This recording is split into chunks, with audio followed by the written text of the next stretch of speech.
Around them, 3 deep, 600 from home.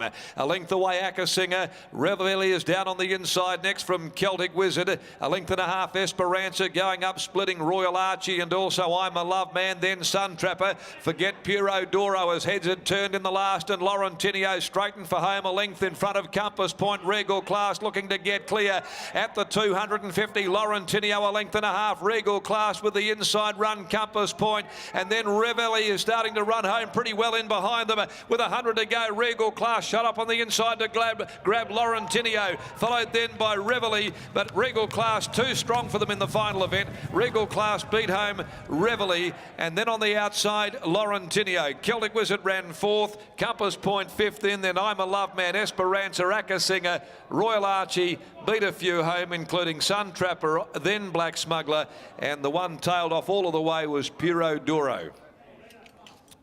Regal Class wins the final race for the day, number 10, William Pike.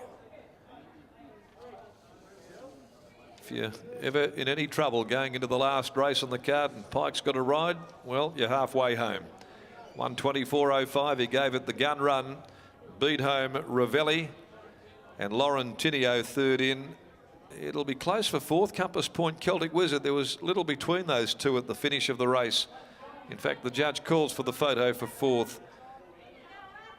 And that rests between Celtic Wizard and Compass Point.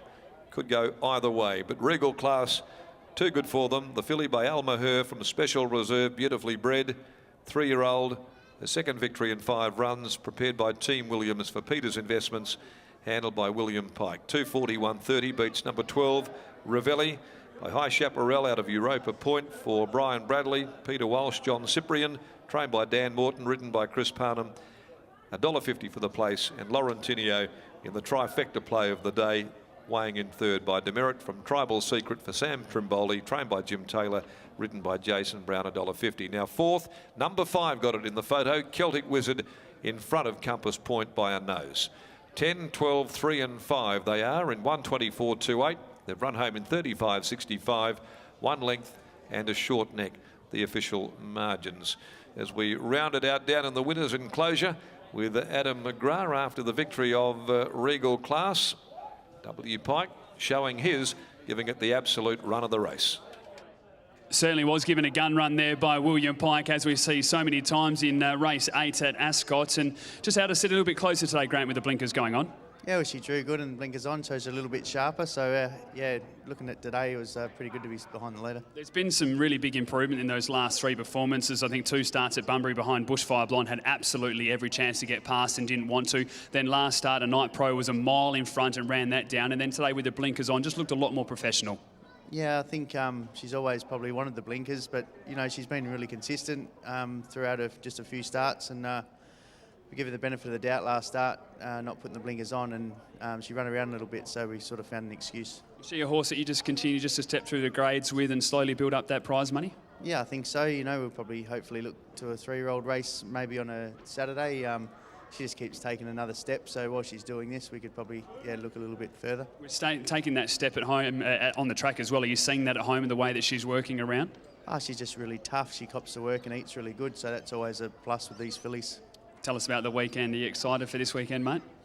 Be probably glad when it's over, to be honest, mate. Do you get nervous leading into a big day like this? Oh, yeah, we just got to get there, have them all in good order, and then, yeah, hopefully let the boys do their job. Well, we know when they get there in good order, mate, they're pretty hard to beat, so best of luck for the next few days and on the weekend. Thanks, mate. Grant Williams there, trainer of Regal Class, which has taken out the final race of the day, Barrier 5, with William Pike on board as well, beating number 10, Reveille, 3, Laurentinio, and number 5, Celtic Wizard. So 12, 10, 3 and 5 here in the final race of the day, bringing up its second career victory from 5 starts, and it's had the 3 placings as well. So those form lines for a Night of Pro, which will be racing in a maiden on Saturday, certainly appear to be holding up. William Pike is just coming in at the moment, so we'll have a quick chat to him once he hops down and comes and weighs in as well. A nice win for him to finish the day. As we said so many times, William Pike able to get the job done in the final race here at Ascot, and he'll be hoping for a big weekend again. Of course, with the big races, the Karrakatta Plate, he'll be on Kiss Bang Love, which he was able to win on last start, and that horse drew wide, would be attacking the line strongly, just as you saw there as well. So be intrigued to get his thoughts as he does come up here. A positive finish to the day, an intriguing day for him. Almost picked up a ride, but got off it as quick as he got on as well, with Karolaki miss a little bit earlier on in the day. Pikey, let's talk about this galloper a little bit. You didn't ride it 2 starts ago, sorry, but last start you had to run down one hell of a leader. The blinkers on today, it just looked a different animal. Yeah, I think she's learning a bit each start. Took us a little bit to figure her out early, and also bumped into a couple of smart ones as well. So she's always gone nice enough, but just struggled to get them on the board. Didn't look as though you had to put any effort in to get her into that lovely spot either. No, she jumped actually only okay, but I think as a couple of races and maybe even those blinkers going on, she picked herself back up and put herself right in the box seat, which is always always helpful on a day like today. Grant used the word tough, and you get to see that she was really happy to grind and work through that effort, like we saw last start, as I said, when you had to chase down that leader. Yeah, I think it's about right. It's a perfect way to explain her. Yeah, it took me quite a while to pull her up as well. I think she's a little bulldog and happy to run. Well done, mate. Good finish. Thank you. William Pike there, as we say, if you follow him in the last, normally you'll have more money in your pocket than you do when you started. So hopefully a few people got on there. Appreciate everybody coming out to Ascot today. As we said, Saturday is going to be a great race day. PerthRacing.com.au for all of that event information.